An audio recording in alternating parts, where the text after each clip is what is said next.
I'm a little late. Ooh, wait. Hey, we're live. Hey, this is the 5 a.m. Mester Scrum Show, but it's 8:35 a.m. So we're kind of late. Watching some videos and just relaxing a little bit on Monday, trying to be positive. Someone posted up on LinkedIn about being a positive day and what can you do. So I was kind of looking at some stuff, trying to be in a positive mode. This is the 5 a.m. Mester Scrum Show. I am Greg Mester, Scrum Master and Agile Coach. And here we talk about Scrum and Agile in a practical, tactical way. So you can bring value to the customer, big on value to the customer. But also, so we're not working 60, 80 hours a week to get that value to the customer. Working in a way that we can, as the mission statement says, so you can get home to your family and friends and enjoy their time and do other things. Maybe you got side things you want to do and have fun. We want to have fun along the way. A couple things that's popping up that noticed. One of my little type video things had a copyright thing on it, so I was trying to figure out where'd that come from and fix it from way back. It's funny how the copyright engines and YouTube and all that can find all these little tiny little bits of music or whatever that came out.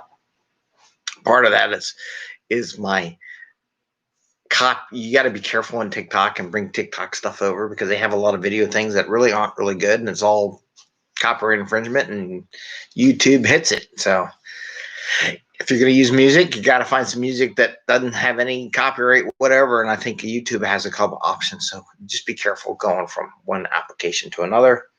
And the other application just hasn't hit the whole copyright thing so far. They're new. They're just growing. But what do we want to talk about today? It's like we're talking about weird stuff. Two things I want to talk about. I want to talk about empirical process theory, control theory, and what it's missing, in my opinion. And we're going to talk about that a little bit. And then also I want to talk about unlearning. I just saw a video just before it popped in on here, and I wanted to share it with you.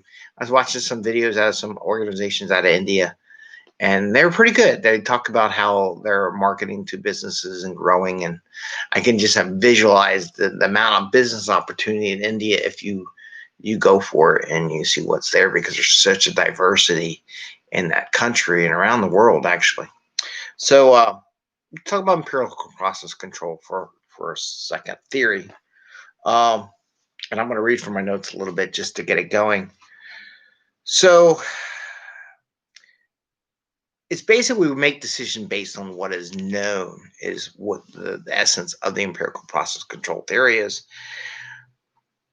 But I was going to say,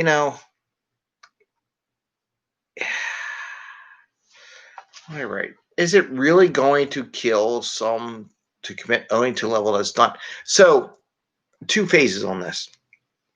So many people, what I like about the empirical process control is that we're just not willy-nilly committing to something that to say, hey, that sounds great. We use that to look at what we've done in the past from a team, like a velocity. Let's take velocity as part of that thing. Well, we don't want to commit if our team is doing 40 points a sprint. We don't want to commit to 80-point sprint. There's no empirical process. There's no data. There's no history to validate that that's a good thing to predict for. My question is, what does it hurt a team to not pick what they did before, right? So let's say you're doing 40 points and then you do a retrospective and so this is when we get into what's missing.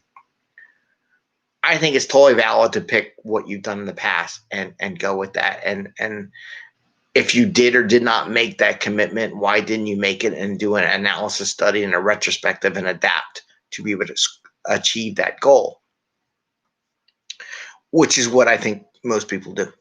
When I see organizations or teams specifically that say, hey, I want to do 60 points. Okay, so what did you change in your process to get, now you're going to get 60, you were doing 40 points. Now all of a sudden you're going to get 60 points. What did you do to change your process to think that you can achieve that? A lot of places, a lot of teams I go to, they don't have one. They may say, hey, well, we hired someone. So magically that person's going to be delivering product and value like day one, they get on board. I don't know. I doubt it. So in my empirical process data, my brain says those people are not really going to produce value to your company right away in the first sprint, at least the first sprint. So, but it makes sense to say, what did we do in the past? Can we do in the future? And if you go too high or too low, well, what's going on? And you do that. So that's one point. But what is it missing? What is this? So I can take the empirical process control theory and say, hey, I got 40 points. That's what we do. Based on what I've always done in the past, it's always been 40 points. So I'm always going to be at 40 points. As long as I maintain that check and why, I can always get that 40 points, and I do this in the cycle. What I think is missing is the challenge to do better, right? So I can maintain that theory where it says I did 40 points, so I'm always going to do 40 points. I'm never going to do 60 points. But my challenge, what's missing in that is, what do we do better? And what I wrote is, how do we move that needle, right? And in my process thought point, there's work, maintaining the workload, the factory, right? And then there's moving the needle. When I move the needle, I actually change the order from which the ceremonies or events happen in Scrum. When I want to change the needle, the first activity or event that occurs is the retrospective. From the retrospective, then it goes sprint planning, and then it goes daily Scrum, and then it goes to the review, and then we do the retro again, okay? But the retro is the first one that shows up. And why do I say that? Because the idea is that you want to do something better. I want to build a new database system. I want to bring in a new capability. You know, I want to bring that new app that I saw online. I want to bring this new thing for location. I want to bring this new item, and I want to try it out. So the idea of moving that needle, so we don't have to code it all because someone already coded. I want to take what somebody already coded and bring it into what I did, or I want to come up with a new way to do that. So it's new, it's different. It's not maintaining the same 40 velocity. I want to get to 60. I want to take what we do. I want to automate our testing. Maybe your testing's manual and you want to say, hey, I want to automate my testing so that we can produce higher velocities. So the idea is at the retrospective, you design, you say, okay, this is what we want to do. I want to try this out as and one of the volunteers. So you come up, this is the concept I want to try, sprint planning. You say, okay, I want to reserve so many points to do this activity out of my normal 40 points. Maybe it's a 5-point story that I want to reserve to do this new improvement process. It's going to change the needle. Someone's going to volunteer for it. They're going to report out just like any other activity to the team, how they're doing in daily Scrum. And then at the review, they present their findings and what they were able to do and how they were able to move the needle, yay or nay. It worked or it didn't work, right? And they produce that at the sprint planning, the review point for the rest of the team. And then the rest of the team can say, okay, at the net retro, do we want to implement that everywhere? So, but that's what I think the empirical process control theory is missing, is how do we move the needle? I can use empirical process control to maintain status quo.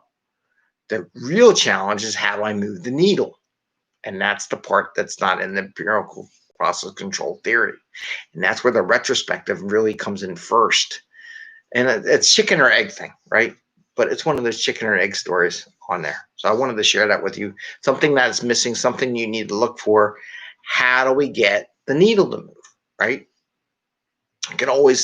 We've always been 40. What's 40 be 40? Why are you a little bit below 40 and why are you above? That's nothing.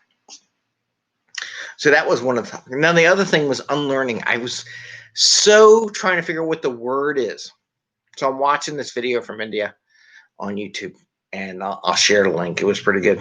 And the guy was talking about him introducing a new product, and he's providing this stuff to the users, and maybe the user, just because of this whole COVID thing, just started using WhatsApp, just started using YouTube, just started using LinkedIn, because they're like, oh my God, I got to do everything digitally now, but they're new to it. The developers and the people that are so in tune to the new tech have to unlearn this stuff because they assume everybody else understands this stuff. And they go, oh, shoot, you've never used this before. So you have to unlearn doing it. And what I love about the whole concept, it applies to teams all the time. When people spend all their time building a product and they're really into it, whether it be waterfall or Scrum or whatever, right?